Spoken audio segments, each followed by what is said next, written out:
It's Winnie the Pooh's favorite treat. It's sweet and sticky, and it's all produced by an industrious and intelligent insect whose miniature society is one of the most sophisticated in the animal kingdom. It all begins in a field where worker honeybees suck nectar from flower blossoms such as clover. They store it in their honey sac, then return to the hive where other worker bees suck it out and chew it, breaking down the nectar's complex sugars into two simple sugars called glucose and fructose. The bees then deposit the nectar into the cells of the wax honeycombs they've built. They fan it with their wings until most of its water content evaporates in the warm air of the beehive. What's left is thick and gooey honey. The bees then cap each honey-filled cell with beeswax. That's when the beekeeper steps in. Bees will sting if taken by surprise, so the beekeeper sprays the hive with smoke from burning pine needles, a scented warning that foreigners are about to enter the hive. Inside the hive are wooden frames hanging side by side, each holding a honeycomb.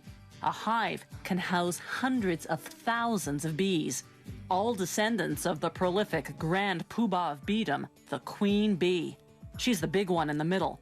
The queen bee lays up to 2,000 eggs a day, creating the workforce needed to feed and protect the colony. But the beekeeper tricks the colony's defenders. He replaces the hive's cover with a device called a bee escape, which smells like cherries. Bees dislike the scent, so most fly to the bottom sections of the hive. Another warning spray, and the beekeeper removes the bee escape. Now he can escape with the honeycombs.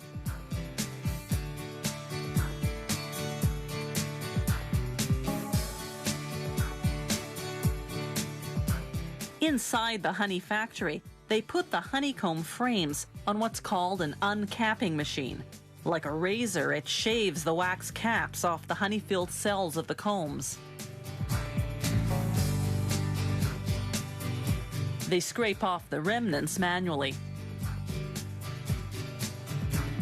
Then they set the frames on another machine called a honey extractor. It spins the honeycombs until all the honey is forced out of the cells. Afterwards, they filter the honey to remove any pieces of wax capping that slip through. Then, the honey is ready for bottling. Some beehives contain smaller frames designed to produce honey that isn't extracted from the honeycomb.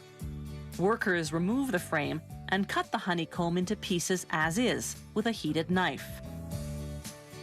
That seals the wax around the honey inside.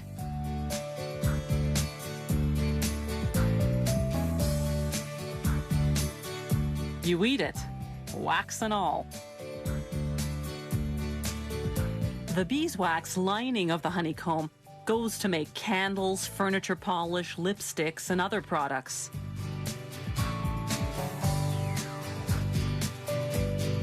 When producers have more liquid honey than they can sell, they simply let it granulate, develop sugar crystals, and turn hard and white.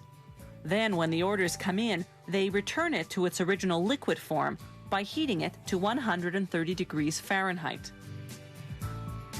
They vacuum clean the jars.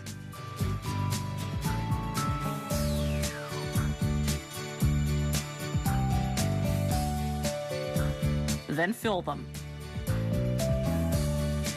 One beehive can yield up to 7 pounds of honey in a single day. That's much more than the bees need for themselves. The surplus is what we end up eating.